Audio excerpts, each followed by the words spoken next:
تسلسل رہبریت دستاویزی فلم مجلس خبرگان رہبری کی جانب سے انقلاب اسلامی کے تیسرے رہبر حضرت آیت اللہ سید مجتبی خامنئی کے تعین اور تعارف کی داستان۔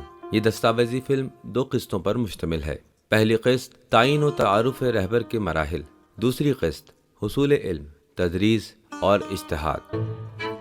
جب 1986 میں کربلا 5 کے ضمنی آپریشن سے یہ 30 لوگ فاتحانہ طور پر واپس آئے تھے تو کسی نے سوچا بھی نہ ہوگا کہ یہ تمام ارادوں سے بالاتر ارادہ وقت کے دھارے کو اس طرح ڈھال دے گا کہ ان میں سے ایک مجاہد کو انقلاب اسلامی کی رہنمائی کی عظیم و سنگین ذمہ داری سونپ دی جائے گی۔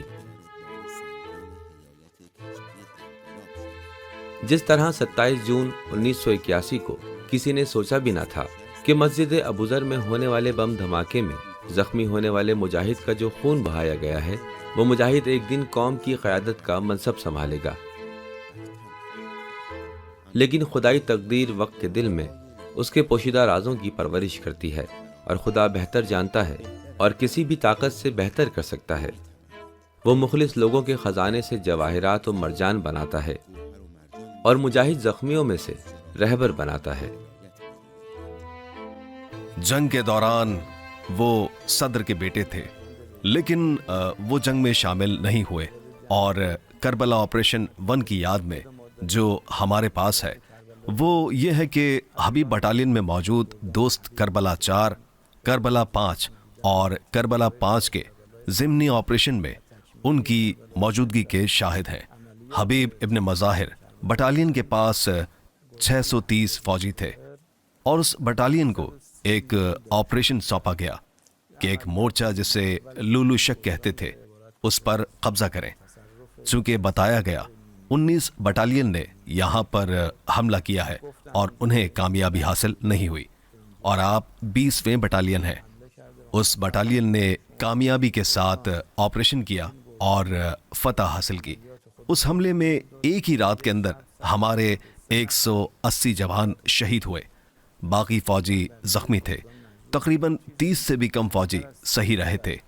وہ ان 30 افراد میں سے ایک ہیں جو اس سخت جنگ میں صحیح و سالم بچ گئے تھے۔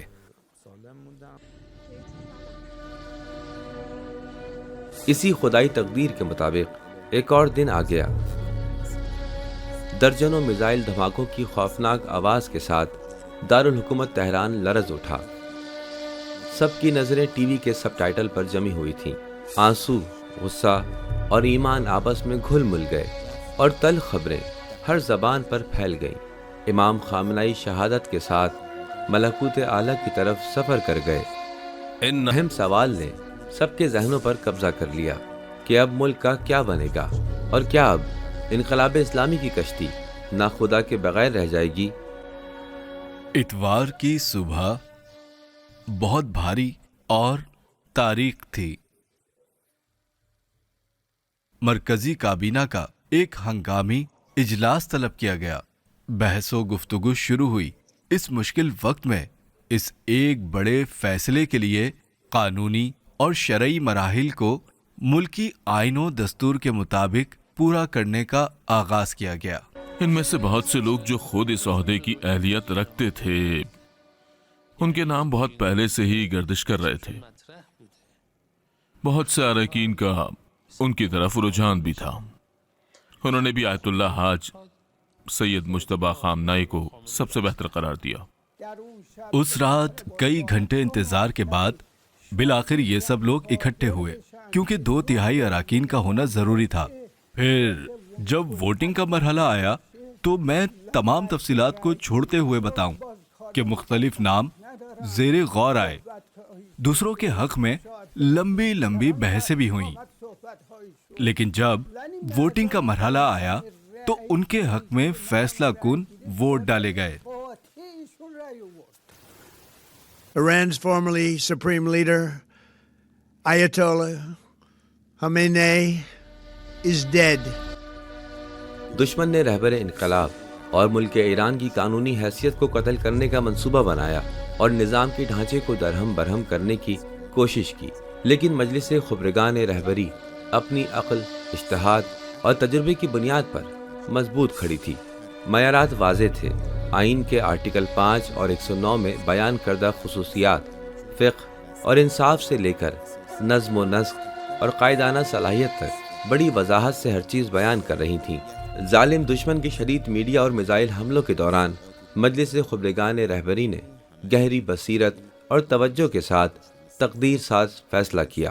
اس کام میں حضرت ولی العصر اجل اللہ تعالیٰ فرجہ الشریف کے فضل و عنایت سے لوگوں کے دلوں میں ایک واضح اور تسلی بخش نام سامنے آ گیا، آیت اللہ سید مجتبیٰ خامنائی۔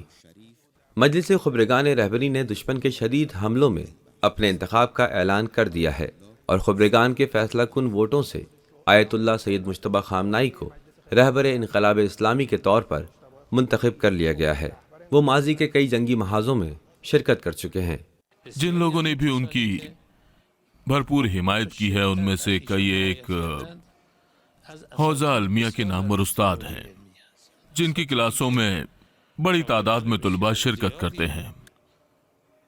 30-40 سالوں سے درس خارج کہہ رہے ہیں اور درس خارج کہنے والے مشہور اساتید میں سے ہیں، اور ان سب کا شمار معروف ترین مجتہدوں میں ہوتا ہے۔ اور ان سبھی لوگوں نے اس بات پر زور دیا ہے کہ آیت اللہ سید مجتبیٰ خامنائی اس عہدے کے لیے بہترین شخص ہیں۔ ہم ان کی علمیت کے بارے میں جانتے ہیں، چونکہ میں نے اس حوالے سے پہلے ہی اپنی طرف سے جانچ کر لی تھی۔ یہ بات میرے لیے ثابت تھی، لہٰذا میں نے اعتماد کے ساتھ وہاں ووٹ دیا۔ نہ صرف وہاں بلکہ وہاں ووٹ ڈالنے سے پہلے وہ ہمارے گھر پر کاغذ کا ایک ٹکڑا لے کر آئے اور پوچھا کہ میں کس کو نامزد کرنا چاہتا ہوں۔ مجھے اس سے کوئی فرق نہیں پڑتا کہ اس کاغذ کا مواد کیا تھا۔ میں نے خود اس کے نیچے لکھا تھا کہ میری نگاہ میں حضرت آیت اللہ الحاج سید مجتبیٰ خامنائی دامہ ظلہ ابن شہید رہبر حضرت آیت اللہ العظمیٰ سید علی خامنائی کو نامزد کیا جا سکتا ہے۔ نوجوان علماء جو اپنی عزیز و قیمتی زندگی کو محترم و قابل بھروسہ اساتذہ سے حصول علم کے لیے مختص کرنا چاہتے ہیں، ان میں سے کچھ بہت کم آپ فرض کر لیں ان کے والد گرامی کی وجہ سے ان کے درس میں شرکت کرنا چاہتے ہیں، لیکن ہر کوئی تو ایسا نہیں ہے۔ وہ اپنا وقت اپنی جوانی لگاتے ہیں، وہ علمی بات چاہتے ہیں، وہ سبق و مباحثے کی تلاش میں ہے۔ جب لوگوں کی ایک بڑی تعداد ان کے دروس میں شرکت کی درخواست کرتی ہے تو یہ واضح ہو جاتا ہے کہ ان کے دروس ان کے لیے مفید ہیں۔ ہیجان و پریشانی کی گھڑی ہے، لیکن مجلس خبرگان کے اراکین اس صورتحال سے نکل کر ایران کی تقدیر کا فیصلہ کرتے ہوئے کسی تعلق کو ملحوظ خاطر نہیں رکھتے۔ دشمن کے میڈیا اور حتیٰ کہ میزائل حملوں کے درمیان قوم کے منتخب مجتہدین نے کسی مذہبی دلیل اور تقدیر ساز فیصلے تک پہنچنے کے لیے بغیر کسی واقفیت یا روایتی رکھ رکھاؤ کا خیال رکھتے ہوئے تمام مجوزہ ناموں کی جانچ پڑتال کی۔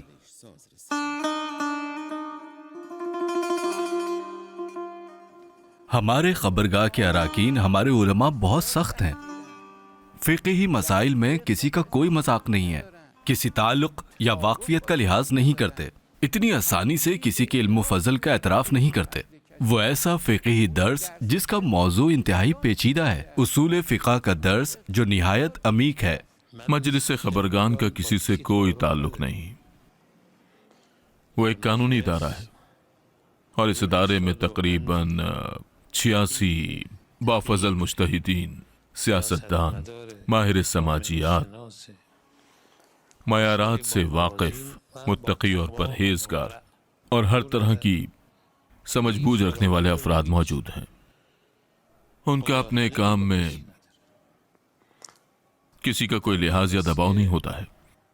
قیادت کے لیے مثالی شخص کو جانچنے میں ہم نے برسوں کی تلاش اور تفتیش کی ہے۔ مجلس خبرگان جس نتیجے تک پہنچی ہے وہ برسوں کی محنت کا ثمر ہے۔ جب کسی کا نام سامنے آتا ہے تو باقاعدہ اس کی پڑتال ہوتی ہے۔ یہ تمام محترم حضرات جنہوں نے آ کر انہیں ووٹ دیا ہے، سارے علمی مسائل کو جانتے ہیں، فقیہ ہونے کو سب سمجھتے ہیں۔ فقیہ کا مطلب کیا ہے جانتے ہیں۔ ایسا نہیں تھا کہ وہ ان چیزوں کو نہیں سمجھتے تھے۔ قابل احترام لوگوں کا یہ بڑا گروہ جو تقوی کا طالب اور اپنا فرض ادا کرنا چاہتا تھا اور رہبر کے متعلق مذکور تمام شرائط کو جانتا تھا۔ رہبر کے لیے ضروری ہے کہ اسے دین کے احکام پر عبور حاصل ہو، اس کے پاس دین کے احکام کو سمجھنے کے لیے قابلیت اور فہم ہونا چاہیے، اور دیگر شرائط کے لحاظ سے مثلاً جرت کا مسئلہ، اپنی خواہشات کی پیروی نہ کرنے کا مسئلہ۔ خیر، ان حضرات نے ان باتوں پر توجہ دی ہے۔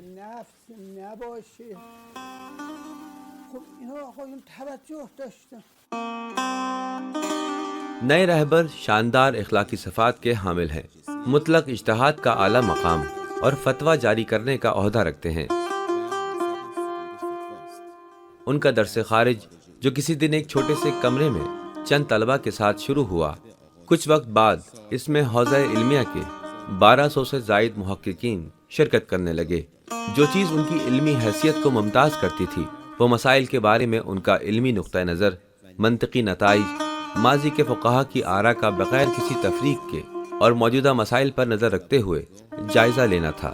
اس انداز نے انہیں جمود، انتہا پسندی اور بلا وجہ کی روشن فکری سے دور رکھا، نیز آپ کو فقہ کی عظیم الشان راہ کی طرف آگے بڑھایا۔ ایک دن آیت اللہ جزائری نے ان کے ساتھ علمی گفتگو کی۔ کہتے ہیں سید نے پوچھا کہ کیا آپ آج میرا امتحان لینا چاہتے ہیں؟ آیت اللہ نے کہا نہیں، بس یوں ہی علمی گفتگو کرنا چاہتا ہوں۔ انہوں نے ایک علمی مسئلہ پیش کیا۔ حضرت آیت اللہ سید مجتبیٰ خامنئی نے اپنی رائے کا اظہار کیا۔ آیت اللہ جزائری نے کہا کہ آپ کی اس رائے پر آیت اللہ بروجردی کے 2 اعتراضات ہیں۔ آیت اللہ خامنئی نے ان 2 اعتراضات کا مدلل جواب دیا۔ پھر آیت اللہ جزائری فقہی ابواب پر اترے۔ حضرت آیت اللہ الحاج سید مجتبیٰ خامنئی نے کہا لگتا ہے آپ مجھے ان علمی مسائل میں مغلوب کرنا چاہتے ہیں۔ آیت اللہ جزائری نے کہا نہیں، ایسا نہیں ہے، آپ نے جو جواب دیے ہیں یہ قابل غور ہے، ان پر کیا کوئی مزید اعتراض ہو سکتا ہے یا نہیں، میں اس کو پرکھوں گا۔ خیر، ایسا شخص جنہوں نے ایک بڑی علمی شخصیت کے ساتھ تبادلہ خیال کیا، وہ بعد میں کہتے ہیں کہ بلا شبہ جناب سید مجتبیٰ حقیقت میں ایک مجتہد ہے۔ وہ خود محقق اور ماہر تعلیم ہیں۔ ایک طویل عرصے تک ان کے درس میں بہت زیادہ شرکت ہوا کرتی تھی۔ بہت سے علماء و طلبہ نے ان کی خدمت میں حاضری کا شرف حاصل کیا ہے، اور واضح ہے کہ اگر کوئی استاد اعلیٰ تعلیمی پس منظر کا حامل نہ ہو تو اسے عموماً بہت سے شاگرد نہیں ملتے۔ علمی نقطہ نظر سے کہا جا سکتا ہے کہ اس میں کوئی شک نہیں کہ بحمدللہ وہ اس عنوان کے مستحق ہیں جو عمر ابن حنظلہ کی مشہور روایت میں آیا ہے۔ فرمایا کہ من نظر فی حلالنا و حرامنا و عرفا احکامنا فقط جعلت علیکم حاکما۔ اس مبارک روایت میں معیار یہ ہے کہ جب کوئی عالم دین اسلام و اہل بیت کے حلال اور حرام پر نگاہ رکھتا ہو اور احکام سے واقف ہو، امام معصوم کے حکم کے مطابق اسے تم پر حاکم بنانے کا معیار یہی ہے۔ اس سلسلے میں اس بات میں کوئی شک نہیں کہ آیت اللہ سید مجتبیٰ خامنئی دامہ ظلہ عالی اس منصب کے اہل ہیں۔